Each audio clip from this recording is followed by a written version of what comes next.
So, ladies and gentlemen, Commissioner Hahn has made it. We actually, when I went outside after making the announcement, saw him running up the street. So, poor Commissioner Hahn is now a little bit out of breath, trying to basically get here on time. As I said earlier, we'll dispense with the introductions. We'll give him a little moment to catch his breath and have a glass of water. As you all know, Commissioner Hahn is really in the thick of things right now on the European front. There's a lot of issues to talk about. He's going to give us a brief overview of some of the issues that he is contending with presently. And then, as I said, we'll go straight to Q&A with you in the audience as soon as we've heard. So thank you again for joining us. And Commissioner Hahn, thank you for running to get here. We really appreciate it on such a very busy and a day with so many difficult issues to contend with. The podium's yours. Thank you. Thank you very much. And first of all, excuse for being late. But on the other hand, I can promise you that today nobody is beaten up or pushed around at Brookings, because, as you know, Europe is a soft power. This is maybe the difference. Maybe also the reason why I'm late. I have no bodyguards and nobody who is pushing me through the traffic. But I think this is the better way. You stay healthy. We agree. One of my key challenges as Commissioner for European Neighbourhood Policy and Enlargement Negotiation is, of course, deepening the relationship with our neighbors. Neighborhood policy and enlargement are tools for that. Geopolitical rationale is obvious. If Europe doesn't export and guarantee stability, we will import instability. And that's why, of course, our main objective is to have stability in our neighborhood. Pulling up drawbridges is not the answer, and common European foreign policy is therefore not a luxury but a necessity. The migration crisis just shows it, and maybe we'll come on this later. I think the European Union has achieved a lot in the past decade, so we should not be masochistic on this, and enlargement firmly stays on the agenda, but is conditional to reforms. We have learned our lessons from previous accession rounds that it is necessary to have a process with our candidate countries in order to allow them to be at the level which is acceptable by our citizens, and therefore it's more about the process and less about negotiations, which we have to do. And therefore, there is a focus on the economic development. And of course, I'm deeply convinced that economic development is also pushing fundamental development, the development on fundamentals.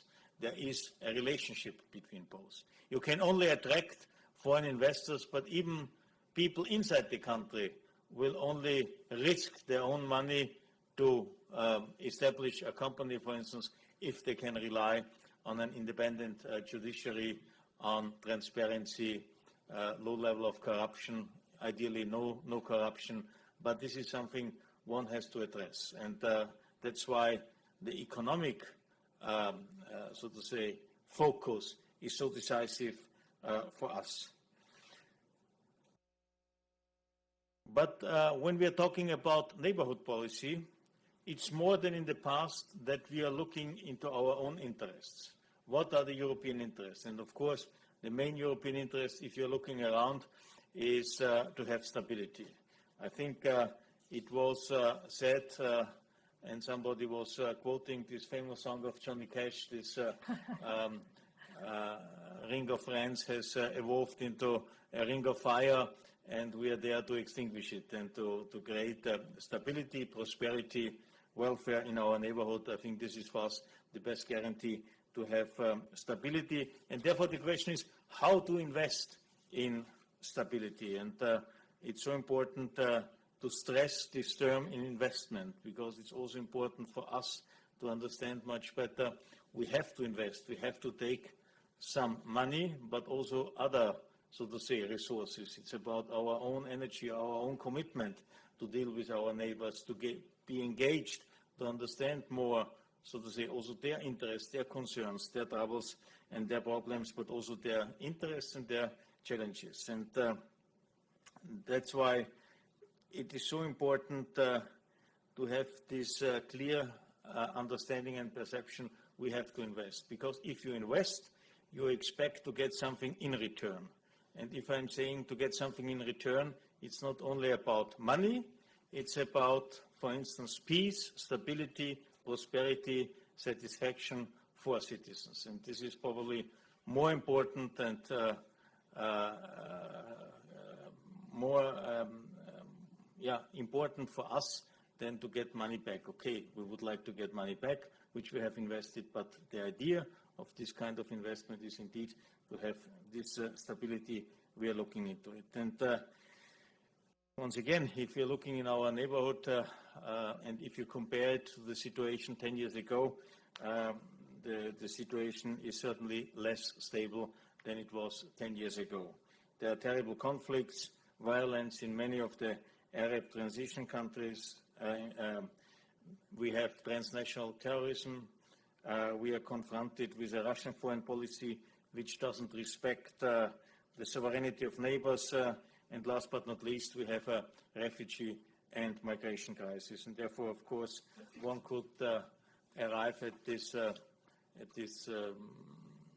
description that we are now surrounded by a ring of fire. So in 2015, I took a hard look at the way we work and asked what can we do better and how. And once again, our central objective is stabilization. We have to become smarter at promoting stabilization both in the East and the South. If not, instability will continue to proliferate. But stabilization doesn't mean propping up autocratic or corrupt regimes. Not old realpolitik, but more realistic politics, more pragmatism is needed. Neighbors face incredible, complex modernization challenges, especially in the rule of law and economic development. Of course, we have to accept that this will not happen overnight. It requires, also in that respect, a kind of patient investment. And by the way, this is something we have also to admit that some of our member states still need some internal, may I say, developments. Therefore, it's so crucial to push the fundamentals, but also, as I have said, the economic development. Without them, partners won't flourish.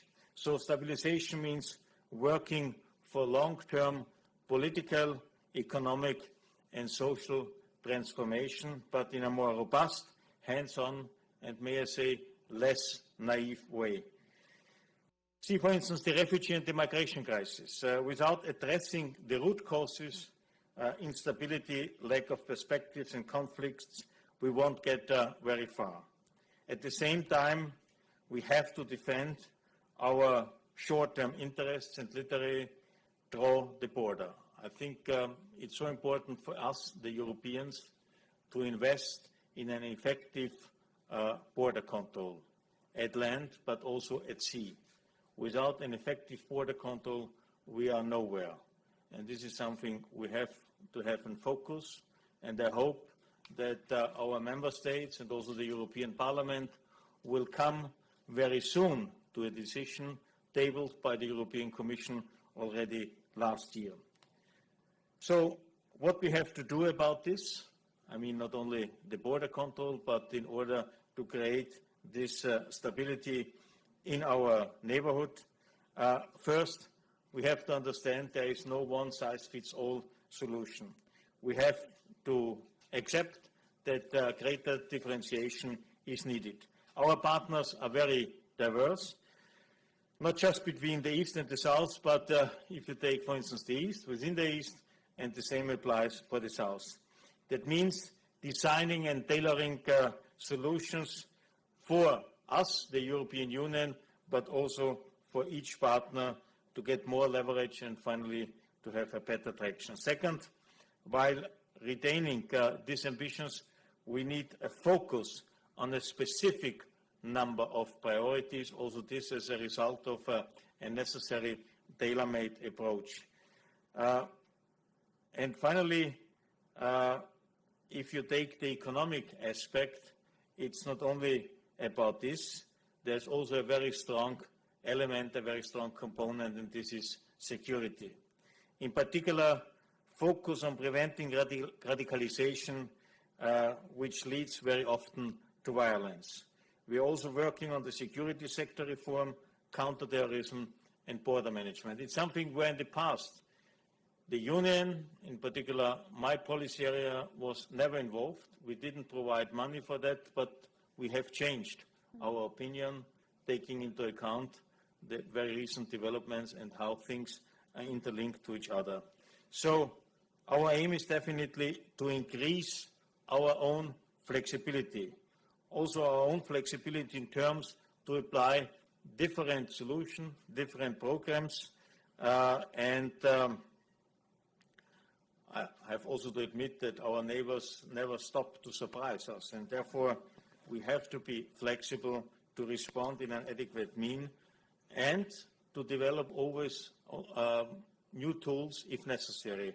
And for instance, the trust funds is such a good example where 2 years ago we started to anticipate what might come up and have introduced these new instruments, which allows us to react much more quicker than it was the case in the past to very recent developments in the region. I mean, it's not a particular secret. The European Union and its institutions are sometimes a little bit cumbersome. I'm always saying we are too cumbersome to sink, yeah? And this is also something you can rely on. That's why, nevertheless, sometimes it's necessary to be a little bit more speedy, more flexible, and for that purpose, we have created this trust fund so you can trust us. It goes into the right direction. And therefore, finally, ownership is also so important, so crucial. It's about a real partnership with our neighbors. It's not that we would like impose something and quasi take it or leave it, but it's about creating a mutual tiny network of trust and confidence between us and our neighbors, and identify really the area where we can and where we should cooperate. And finally, I believe in most of the cases, or I would say always, we share the same interest.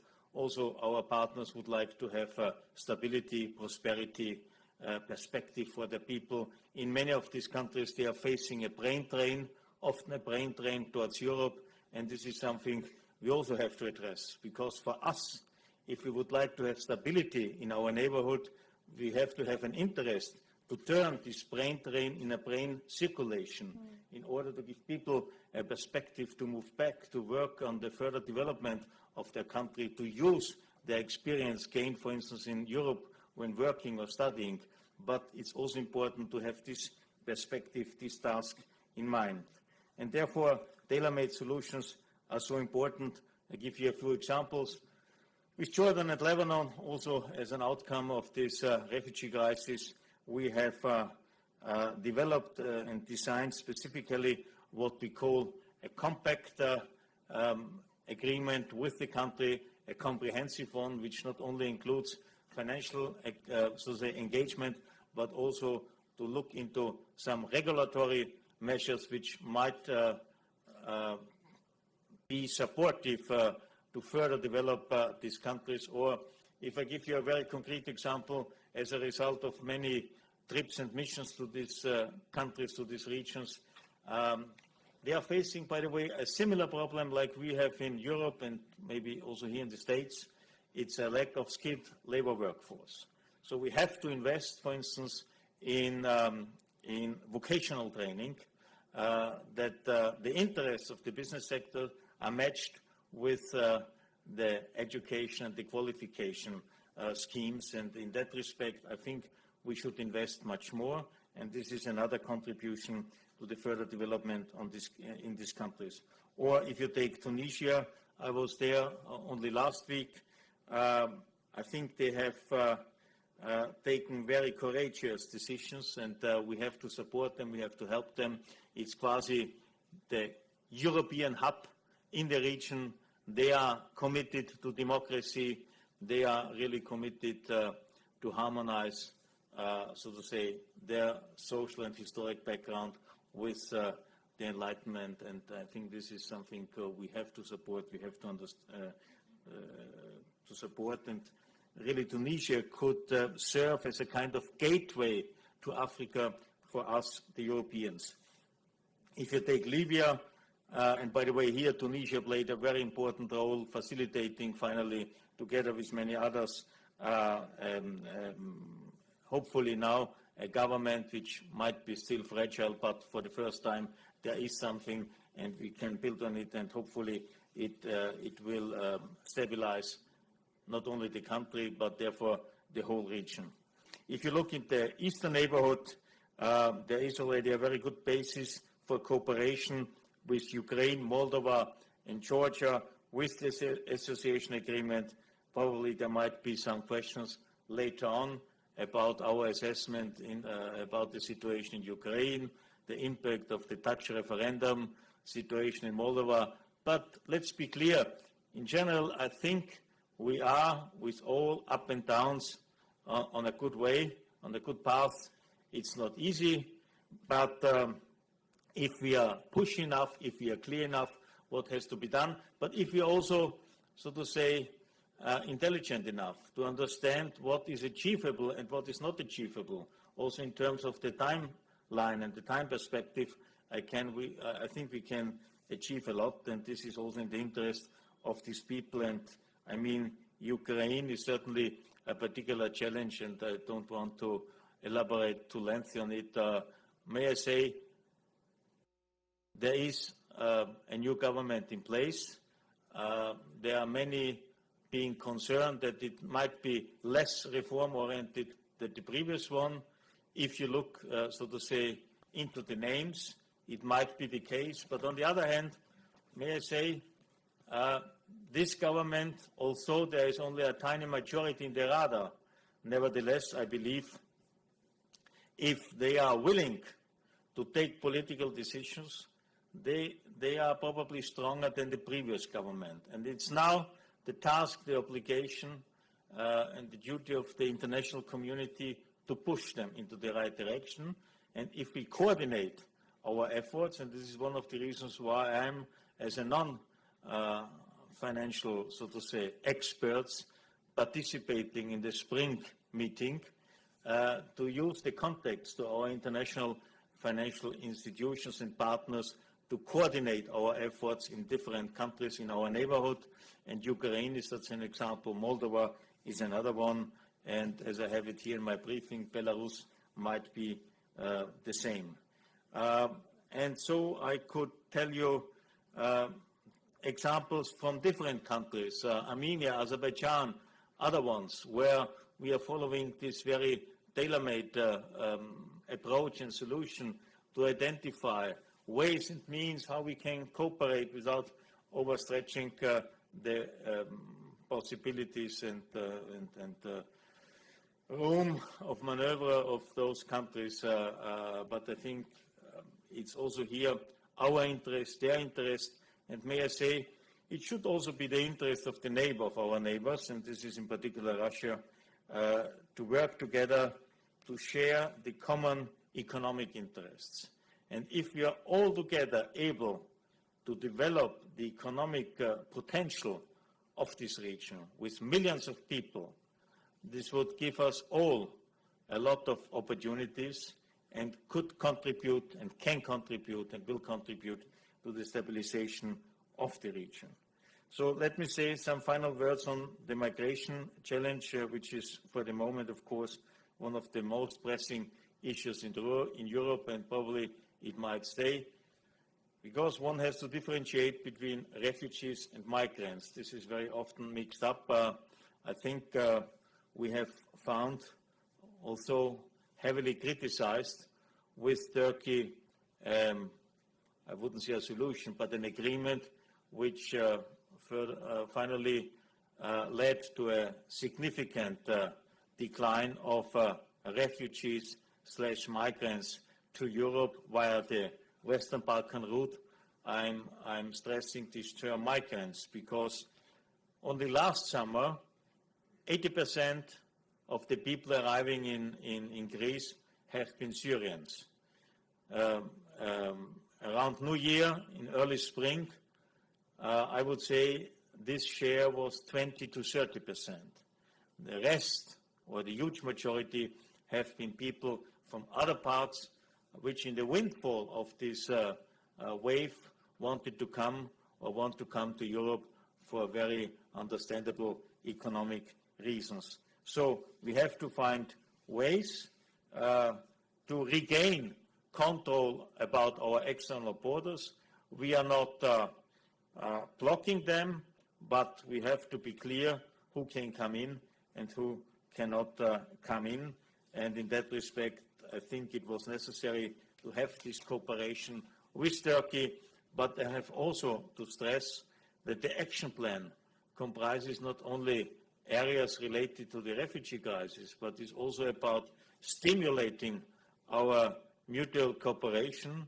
Turkey is, for us, the Europeans, a key strategic partner, and I would say for Turkey, if there is a rational assessment, Europe is the most important partner because we are reliable, we are accountable, and if they are looking into the geostrategic situation, they should have a strong interest to have a partner which is, once again, accountable, and also a partner which is the most important one in economic, in trade terms.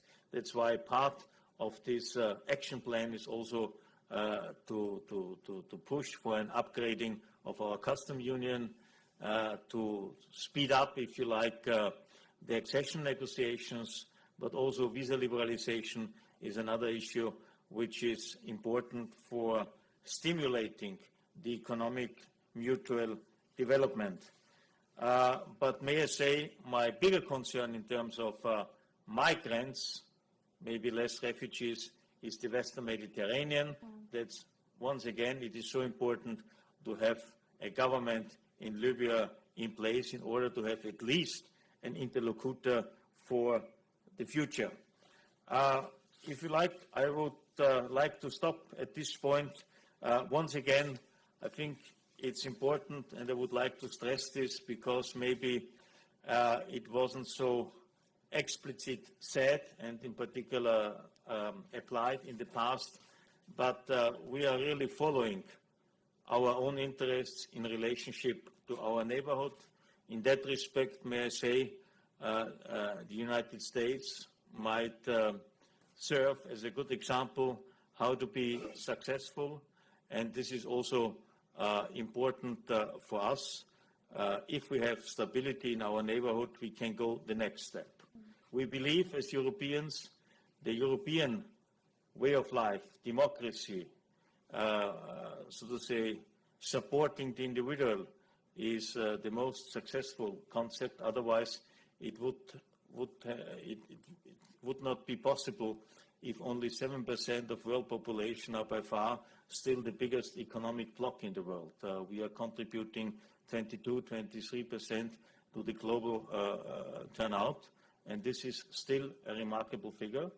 I don't say we have to defend it, this is unrealistic, but it still indicates how strong we are, and maybe we should tell this, and that's why I'm here, that we might be a soft power, but behind the soft power there's a lot of determination. And may I say, this saying, united in diversity, is not a signal of weakness, it's a signal of strength. Thank you very much.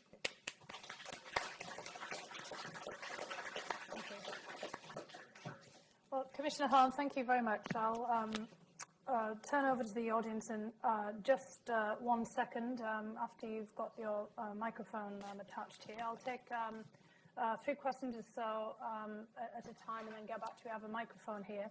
I mean, one thing just to conclude with where you ended, that paradoxically the refugee and migrant crisis is also a sign of success of Europeans' power. You know, there are a lot of places that don't attract migrants, and Europe has actually been overwhelmed by the success of its model. And I think that this is obviously something that we should bear in mind here. One other question before pulling the audiences in too is some of the other crises ahead, and perhaps as we bring in the other questions, you could reflect on that. I hesitate to say it, but from my own accent, it will be obvious that you might end up with one more neighbour, hopefully not, after June 23rd, which could add to some interesting elements on this. You might not want to really comment on that. I mean, some of these issues are a little tricky at this respective moment, but I think you're certainly in an expanding area of the European Commission. So we have a lot of things that I'm sure that people will want to ask you about. So who's got the mic? May I say I am already busy enough with my existing neighbours. Yes, you prefer that they didn't do that, right? Yeah. I'm happy to leave it as it is. Yes, I think that's kind of the message a lot of people are certainly saying. So we'll move here, sir, and if you could just, first of all, say who you are, and then a question, please, for the Commissioner, and then we'll take two others. Meto Koloski with the United Macedonian Diaspora, and today there's massive protests in Macedonia given the current situation with the president pardoning about 56 cases of gross misconduct, particularly in electoral fraud. And so what are you planning on doing? I know you've had a statement in regards to the president's decision, but what are the next steps? What role do you see yourself in? And are there going to be other EU officials getting involved? Thanks very much. And just behind you, the lady behind there. Thank you. Thank you, Commissioner. I'm Carl Denmark, a visiting Nordic Fellow at CSIS. I was wondering if we could talk about the Eastern Partnership for a moment. There's certainly a sense in this town that or some people might say that the Riga summit lacked ambition. I wouldn't agree with that, and I would say that the arguments and the efforts for political and financial integration is still very much there. But I would welcome some thoughts from you, perhaps, where you see this process going, and if there's any momentum there. Certainly with the landscape in Europe right now, expansion might be a tricky issue. At the same time, the arguments, as you mentioned, are very much there in place. So where do you see the Eastern Partnership going, and what can we expect within the next, perhaps 2-3 years with respect to Georgia and perhaps also Ukraine? Thank you very much. Can you get the microphone to the lady behind you? Yeah, thank you. Hi, my name is Irene Benedito. I'm with FA News. And also as a European, I wanted to know if you will consider this recent agreement between the EU and Turkey, in behalf of which deportations are reportedly increasing, as part of these smarter policies that you were talking about. And if that is the case, how will that help to solve the migrants and refugees crisis? Thank you. Thank you. So that's three quite diverse questions. Well, on Fyrom, I'm really disappointed about the very recent developments. We have invested a lot in having this June-July agreement from last year to bring the country back on a Euro-Atlantic path. And I mean, also most of the deadlines haven't been met when they should have been met. Finally, it was done. And that's why the fact that now the elections at the 5th of June are under difficult situations, and finally, and honestly, I don't know how it will look like after the elections. I think I can only urge all the parties and also the civil society, but in particular the political parties, to come back to the negotiation table and to stay committed on the Euro-Atlantic perspective of the country. If they are not working together, if they are not, so to say, focused to have fair elections, the country will not, and the new government will not be, so to say, internationally accepted, not to say recognized. And this is what is decisive, and where all of them should understand what is at stake. And I hope we can pass this message. Members of the European Parliament and myself will try another effort to bring them together, to facilitate something. I can nothing promise, but it's also part of something where I hope that gradually people in the region and in some other parts understand that democracy means to strike a deal, a compromise, and not to have this winner or loser attitude. Otherwise, you will never be successful. And the people in the region deserve a better future, and a better future is only achievable if there's a clear European perspective. And this includes a European or a democratic understanding of rule of law. And I think this is already an answer to the pardoning, comprehensive pardoning of people by the President of the state. About the Eastern Partnership, I think you have rightly mentioned Riga. We have these biannual summits. Honestly, I believe we have to change a little bit this character, that it becomes more a kind of stock-taking event, because if you have always a summit, there are always expectations. And I doubt if we can always deliver on something new. I mean, in the past, we have announced and delivered where they wanted to have it on a DCFTA, on an association agreement, visa liberalization. So it's now really to implement what has been achieved. This is certainly less glorious. It's hard-working, and therefore my preference would be to have biannual stock-taking meetings where we can see what has been achieved. And once again, for the different countries, we have different solutions, also based on their own opportunities. But in general, may I say, the common brackets are definitely to support the economic and societal development of these countries and to create welfare, peace and stability, which is of our interest, and I would say also in the interest of the neighbor. On Turkey, honestly, I didn't quite understand the question. It was the issue of deportations. In other words, okay. Returning people from the European Union to Turkey, and then whether this is really going to help the situation. As I understood, is that correct? Look, the intention of this agreement or of this solution was to try out this human trafficking and smuggling. And once again, to say we would like to check who is arriving and coming to Europe.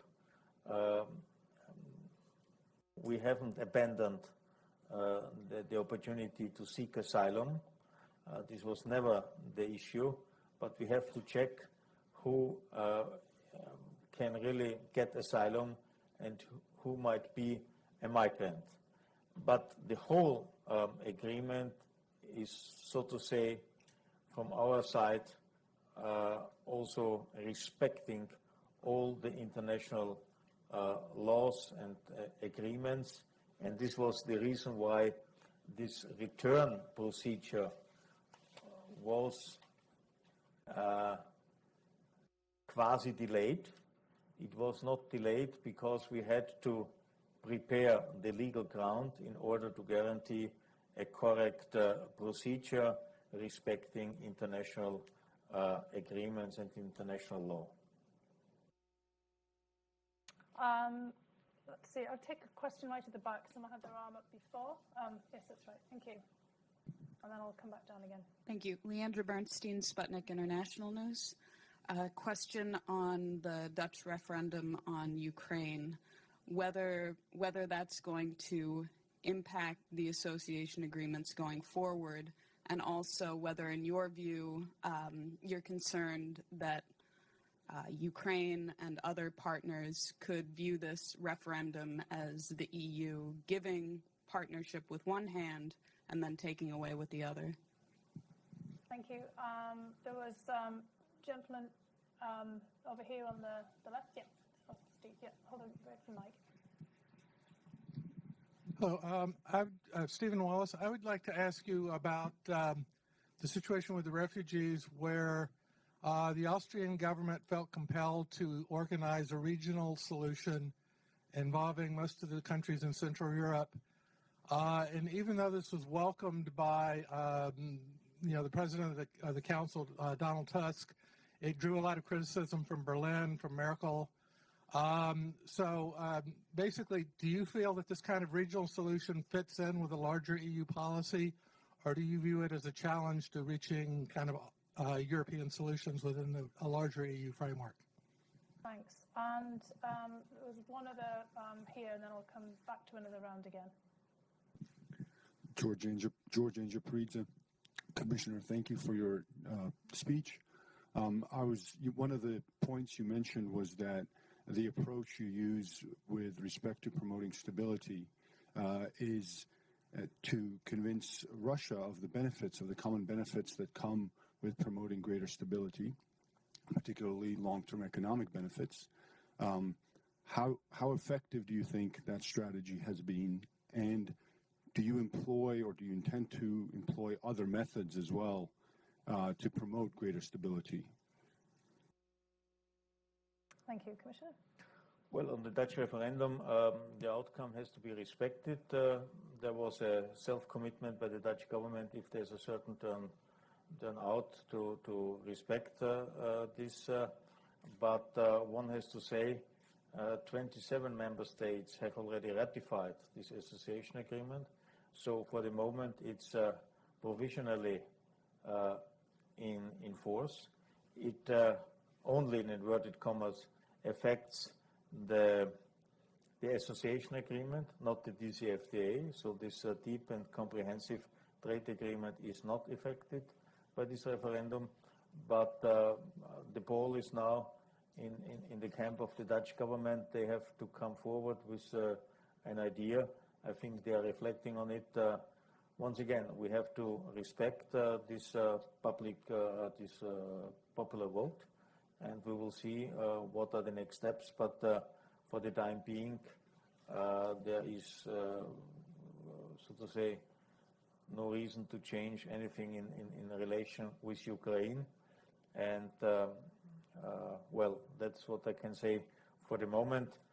On this behavior of Austria and some other countries in Europe, one has to say the refugee crisis is one of these examples where there is a particular issue which affects some countries, and many other countries of the European Union are less affected.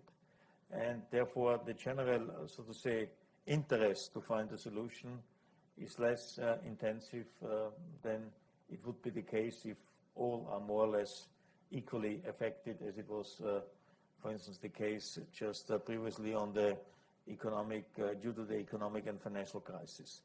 And this was the reason why some countries took certain measures in order to push, and I would say one should see it under this kind of spotlight, to push for a European solution.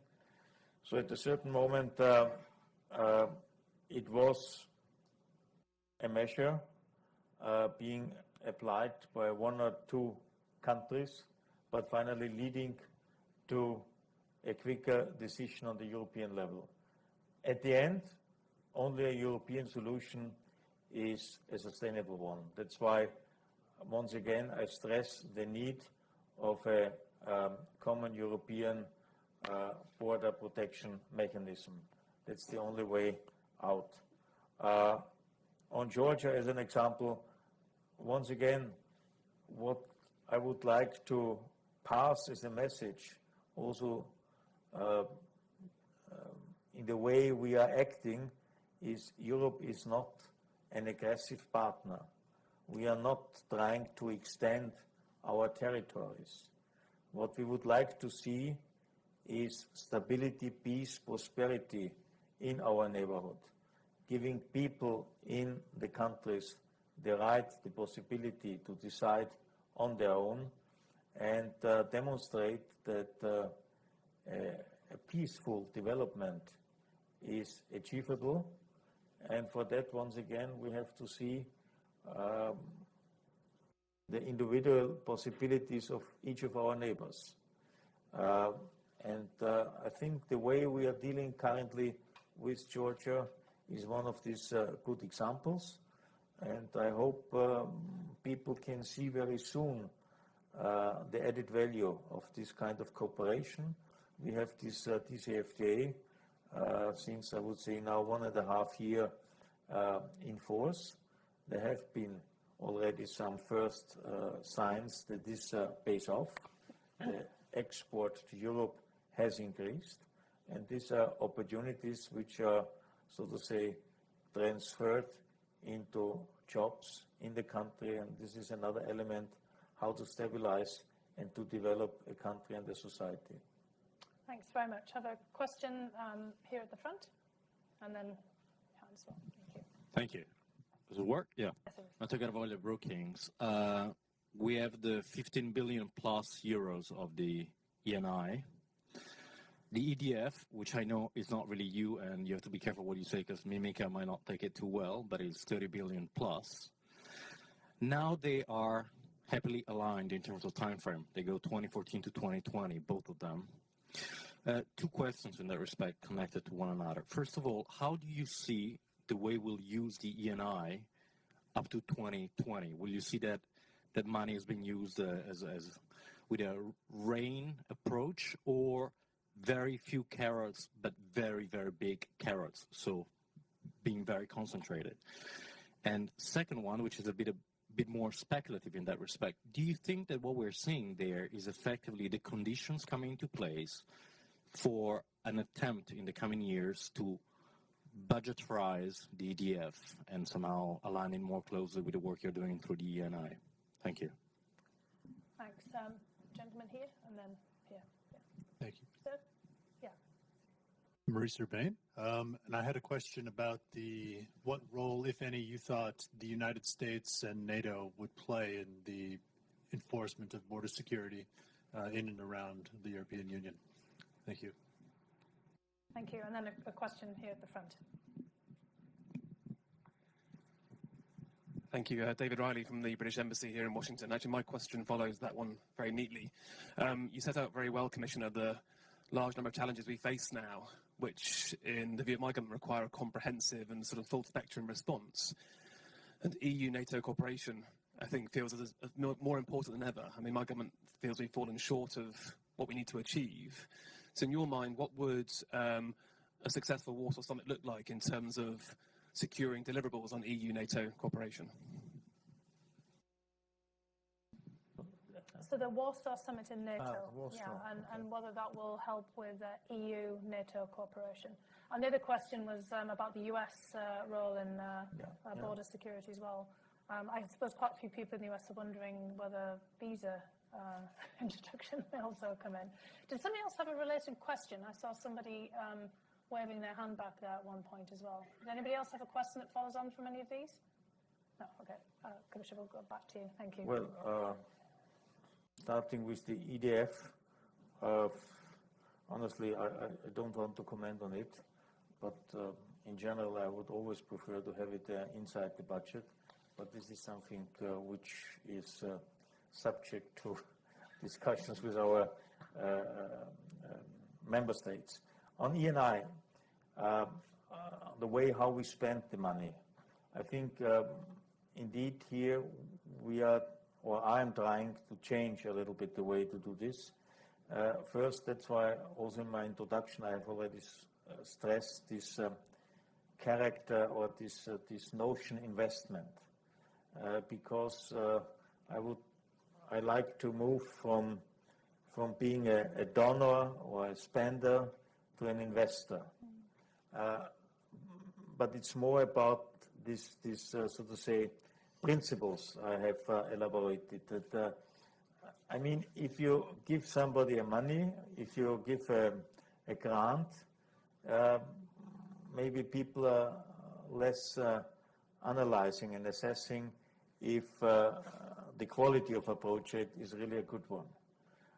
If you give a loan, which you have to repay, so to say, the quality of the assessment and the project is certainly a better one.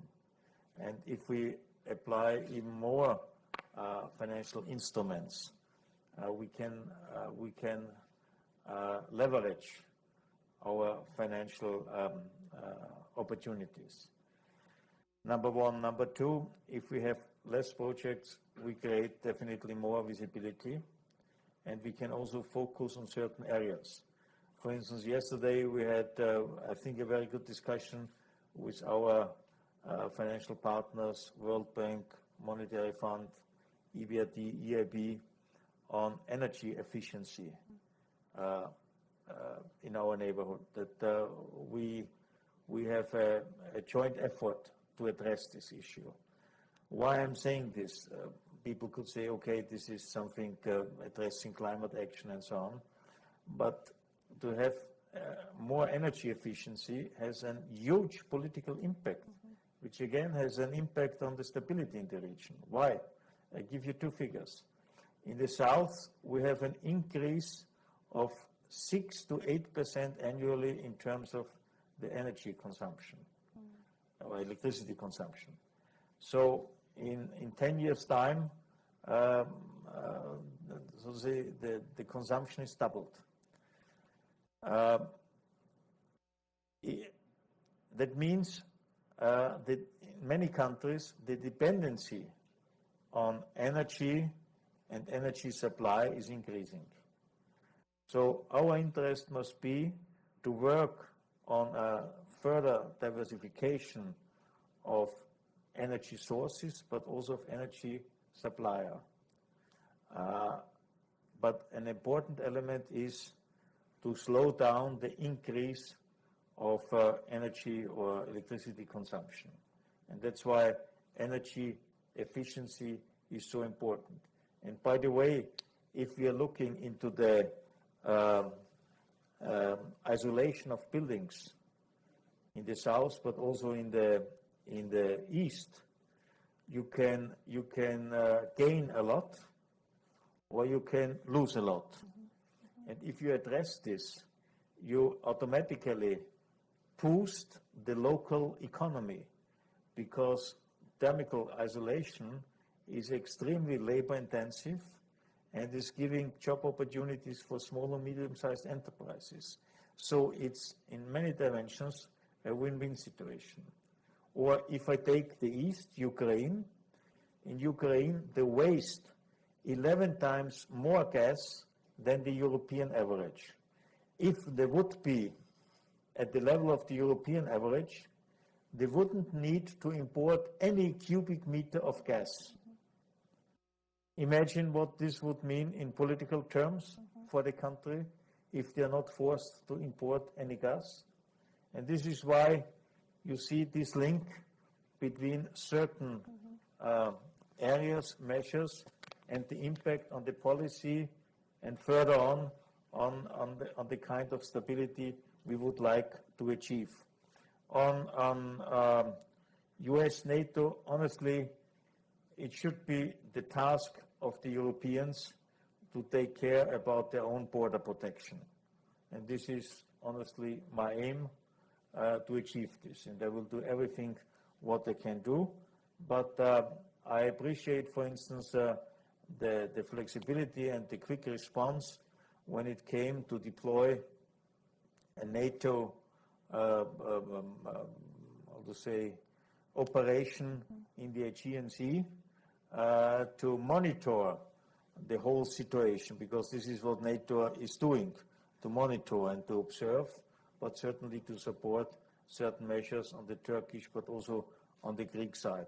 I think this is a good example, but it's also a kind of exemption as it affects two NATO member countries, which is not the case everywhere around Europe. Once again, my aim is simply to have a peaceful development of our neighborhood. And may I say, the fact, you have said it, Fiona, at the beginning, we are a soft power, but apparently a very attractive one. So the softness is still attractive, but I have no problems to say, finally, we have to complement this softness by some hard facts. And that's why I believe by the end of the day we need a real common European foreign and security policy. This issue that you've just raised at the end there, and there was the reference to the Warsaw Summit. I know there will probably be a couple of questions about that, but that does, your comments do come against the backdrop of the reports that were all over the US press today of Russian aircraft buzzing a US ship in the Baltic and carrying a Polish helicopter. And, you know, the exercising of hard force right there in Europe's maritime waters. That brings other dimensions in. I know that's not exactly in your purview, but it does make it much more complicated in the context of trying to secure Europe's borders. And I wondered if you might have some thoughts on this, and I'll also bring in others from the audience. I also, because we were in a little hurry at the beginning, neglected to thank one of our key partners in actually making this event possible, Heinrich Böll Stiftung, the German Green Foundation. I see my colleague Bastian Hamissian sitting here, and I hope he was pleased with the response about climate and, and energy issues. But you probably know that there was quite a very important interview that President Obama gave to an American journalist, Jeffrey Goldberg, in The Atlantic, a magazine here that's created quite a stir in foreign policy circles, not least in this think tank here. And President Obama, in the interview, he didn't downplay the threat of extremism and extremist violence, but he did say that the big existential threat, in his view, remains climate change. And as you've touched upon this in the energy response, given the refugee and migration crisis, I think we can only anticipate that this is going to be more of an issue in the future. Have you started to think in the engagement with the neighbours about how one might mitigate some of the climate change issues in some of the investments that you've been talking about? You did touch upon that energy efficiency in some way, but has there been any active thinking in that basket of the European Union's activity on how you might actually start to work with some of the neighbours now? I mean, certainly increased desertification in some of the neighbouring regions. We've got long-term drought in some of Europe's immediate neighbourhood, within European countries as well, a great deal of concern obviously about climate change and rising seawaters, about how that might be factoring into some of your policies now. And then there was a question here from actually our colleague, visiting fellow here from the European Union, and then I'll take one more question from this gentleman at the back and allow you to wrap up as well. So, Alaa. Thanks. My name's Alaa Olyum. My day job is with the External Action Service in Brussels, but I'm here as a visiting fellow. My question is regarding what you just mentioned at the end there regarding a stronger CFSP, and also one of the terms that came into currency during the review of the neighborhood policy, that is the neighbors of the neighbors. And I think you'll agree that the realization was that Europe could not effectively implement its goals in the neighborhood policy without taking into consideration the neighbors of the neighbors. With Ukraine, obviously Russia is the key. How do you see things going forward now with the sanctions and with the implementation of Minsk? Because obviously without that, it's very difficult to achieve the objectives that you've set out for Ukraine. On the south, I'd like to ask about Turkey. This is not a neighborhood issue, but the enlargement. Part of the deal with Turkey was that the enlargement process would be revitalized. And we see possibly Cyprus resolution removing that obstacle also. How do you see this playing out during your term? And lastly, one that has not come up here, but I think certainly in my period in Brussels working on the southern neighborhood, Egypt was a huge disappointment. Initially, in the beginning of the Arab Spring, it looked like it was going to be engaging with Europe in all fronts. And now it's very much one of those transactional, so-called transactional countries. With regard to the neighbors of the neighbors, one of the reasons I think Egypt really strayed was that some of the Gulf countries came in with money and with influence and really steered Egypt away from engagement with Europe. Do you see that changing at all also during your term? Thank you. Thanks. And then one last question to the gentleman here on the left. Thank you. Vyacheslav Petrushkan from the Embassy of Moldova. Commissioner, could you please comment on the current stage of the implementation of the project related to building the gas interconnectors among EU member states and between EU and countries from Eastern Partnership? Thank you. Thank you. I think we've given you a lot to finish on there, and I don't want you to have to run to your next meeting. So thank you for your patience with all those questions. Next meeting is a pledging conference. So it's cheaper to stay here. Oh, really? Okay. Well, we can detain you if you need it. I think that could be arranged. But it's also contributing to stability in the region. Right, so right. Yes, I guess you have to go, right? we should go. May I start with the last one on Moldova and the gas interconnect. This is another element, so to say, to create stability in our neighborhood, to diversify once again sources, but in particular suppliers, and to create more independence for our partners. In the current, this current project is that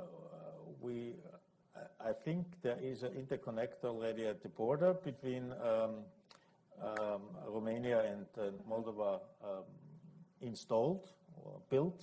I'm not a technician, but what is missing is the last stretch between the border and Chisinau, but certainly it will come, and it's one of our, so to say, most emblematic projects in the region.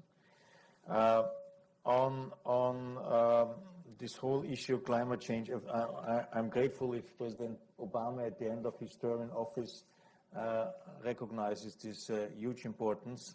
I think the Europeans have always spearheaded this issue worldwide, and may I say, for instance, my colleague Canette was traveling for more than 1 year around the world to prepare very thoroughly the Paris summit, and this time apparently it was seen as a successful summit, but more has to be done. I can only tell you, in my previous mandate as Commissioner for Regional Policy for the Structural Funds in Europe, I started to introduce, or I pushed, and finally it worked out, to have a legal provision in our own regulations that for energy efficiency measures and renewable energy production, our member states, and in particular those who are getting a lot of money from the European Union, has to use a minimum percentage of the overall allocation for energy efficiency and renewable energy production measures. And it was on average 20% of the money, and finally it turned out that I think 38% of the money was programmed by our member states exactly for this purpose. And may I say, this has served as a role model for myself to apply something similar, or to look in something similar in my new dossier. An example, Western Balkan, they have a huge potential on hydropower, which is not yet really exploited. Albania is the only one who has done a lot, but some other countries like Serbia, probably Montenegro, could use more of them. And this is why within the so-called Berlin process, it's a interregional cooperation between the 6 Western Balkan countries. The next step will be to work on a hydropower master plan for the region, which is not only about renewable energy production, but it means also to have a common energy market, common tariffs, working on a, so to say, reliable grid system, having contractual arrangements between the countries. The one are producing renewable energy, the others, like Kosovo, they have a strong fossil energy production plant. I think, based on coal. And for the peaks, you need this traditional way of energy production. And if you have this in place, it's another element of cooperation, reconciliation in the region, which is definitely helpful, also in political terms. So I think this is something. And may I say, I am extremely grateful that in September there will be a big migration conference, I think, in New York on a global scale. It will be certainly the biggest challenge for the whole world in the 21st century, in particular because of the climate change and all the effects related to it.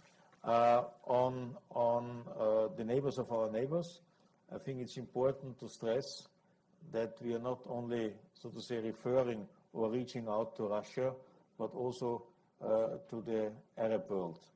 And I use the opportunity of this weekend to see a lot of partners from the Arab world, financial institutions, to explore how we can cooperate in this region, because probably we share finally the same interests as I have explained previously. It's about stability, and I think we need a pragmatic approach. And if there's one stability, and when we have anchored, so to say, this, we can go the next step.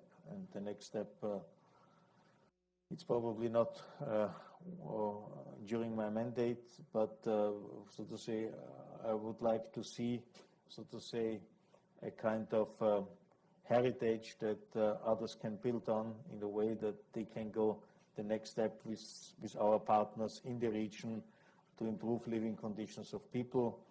We are starting, or we have already done, and we will do it further on, to support civil society initiatives in all our neighboring countries. But one has to be realistic that you can't change mentalities, cultural experiences within a couple of months or within a season. It takes some time, but one has to be committed. Well, that's actually a great word to finish on. One has to be committed. And thank you very much for being committed to getting over here as well. We really do appreciate that. We know how difficult it was for you today with all of the other events that you had to attend. I think this has been a very rich set of questions, and we wish you all the very best of luck with your next meetings and with the very challenging mandate that you have. Thank you so much, Commissioner Hahn. Thank you. Thank you.